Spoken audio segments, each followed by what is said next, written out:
LivingCooper, LivingCooper.com. Look what Bob's got. Hey, welcome back to the Vespa series. I got a 1980 Vespa P200E that I'm rebuilding. If you hadn't seen the previous episodes, check them out. I'll show you how I'm putting this thing back together. It was torn all the way down. The engine's been rebuilt. Now, I don't cover that, but we're putting this thing back together. So check out those other episodes and you can catch up to where we're at right now. We've done electrical, we've done floor rails, mostly electrical. We've done body trim, lighting, and yeah, that's pretty much where we're at now. So today's episode 7, and we're going to take a look at the floor rails again and see how I sealed them in. Now, I have the aftermarket floor rails, not the originals, and if you don't have the originals, it's like next to impossible to get these things to match up. So I'll show you how I kind of take care of that with some silicone and sealing in the gaps underneath the floor rails themselves.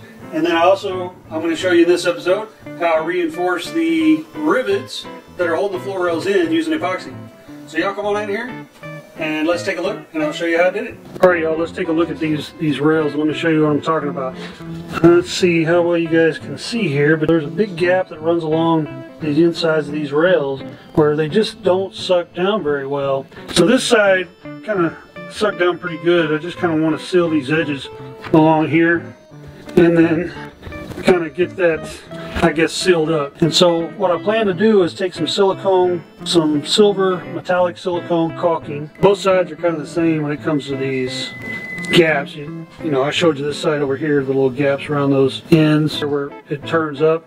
So we're going to fill these in. Alright, here we go. Let's do this. I got some rags, silicone, cuticle sticks. I don't know how well you can see that, but it's got a nice flat tip on it. I'm actually probably going to use my finger for this part, but I got the cuticle sticks if I need them.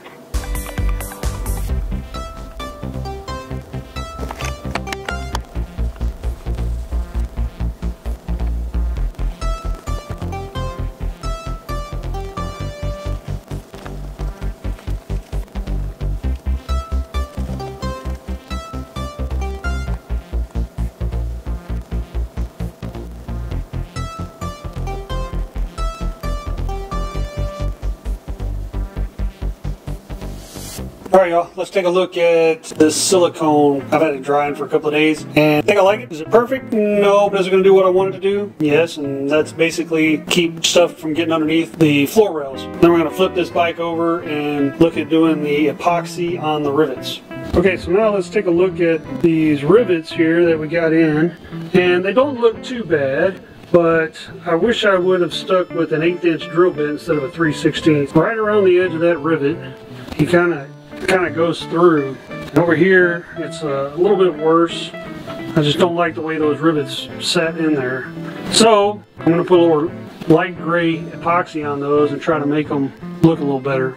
Not to mention, it looks like the paint bubbled out right there. And then the next thing is the pop rivets down here. All the pop rivets I got under this thing. It's more of a function thing than a cosmetic thing. And what I mean by that is, as you're riding along this thing and rocks are hitting the bottom of this thing, you know, I don't want to knock any of these rivets out. I don't necessarily know that it will, but I really don't want to take that chance. So I think I'm going to take some epoxy and kind of cap them all with some epoxy to kind of give it a little more protection. Maybe I'm overdoing it, I don't know, but that's the plan. So you guys keep watching and let's see if we can make it happen.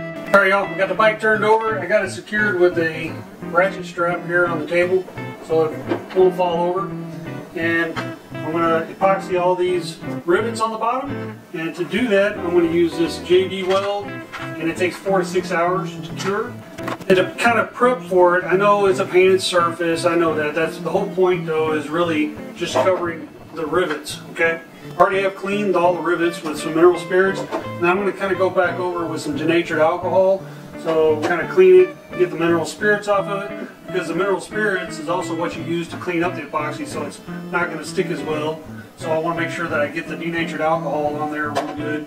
It'll evaporate off, and then once it's evaporated off, then we'll be ready to apply our epoxy. I got some rubber gloves, I got some tongue depressors for mixing in a mixing cup, and then I also have some little cuticle sticks that I'm going to use as well to apply this to each of the rivets you see here.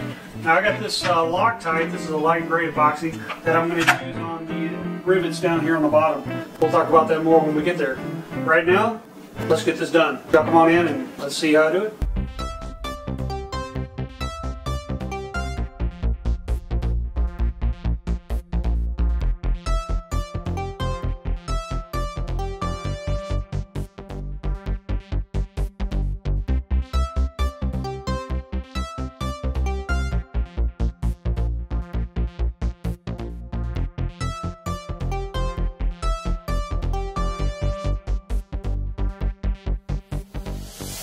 Well, here it is. Got all these rivets epoxy cleaned around them, so it's not too much epoxy. It's just enough to kind of hold the rivets together, I guess, if you will, and to the bike. So this is going to take about 4 to 6 hours to cure. It took me about 2 hours to do it all. And then we'll move down here to these front rivets on both sides. There we go, y'all. I reset, and I kind of got the Vespa balanced on the tail light, and I'm getting ready to epoxy these front rivets here. And to do that, I kind of thought, man, I don't want to get this all over. So what I did is I took this was actually a drill sizing guide, and I found the hole that I want to use on that drill sizing guide to make it just big enough to go over these rivets. Because unlike these other rivets down here, these are kind of in a more visible spot, so I want to try to be a little more careful. Anyways, I took this drill guide and I found the hole I wanted, and then I taped all around it. So I got that, and then I got this little 2-part 5-minute epoxy Loctite. This is a medium gray, and I haven't quite decided. We'll see how it looks. I might actually paint those too. I got some silver paint, and I don't really, it might be kind of close. It's real hard to match silvers, but we'll see how these look. You know, I've looked through pictures of other Vespas, and you know, they don't paint these rivets. They just leave them bare. But I don't know, maybe it's just me, but I just think it might look a little better if I put some epoxy over these. Now, I'm not going to do these ones that are on the trim. I'm not going to epoxy those, but I am going to epoxy these that are on the front of the body. Alright, so let's do this. And I'm just mixing a little bit at a time, because like I said, this is a 5-minute epoxy, so I just want to mix just enough basically to do one rivet, and then I will do that rivet, and then I'll move to the next one.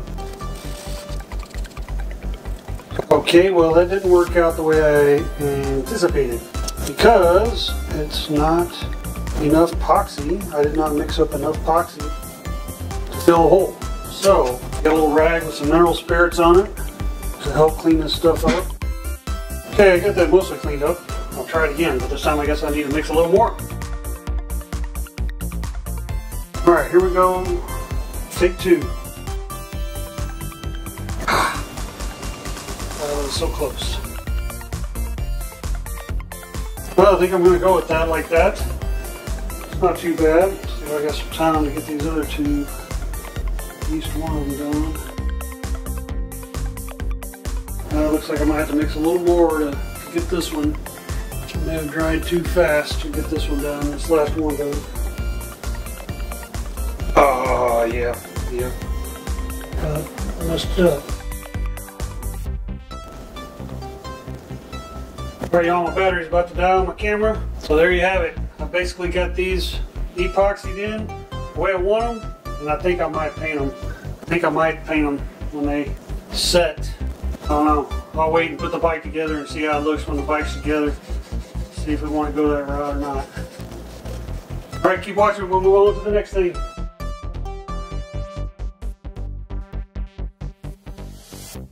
Okay, y'all, there you go. Episodio Sette es finito. We're finished with episode 7.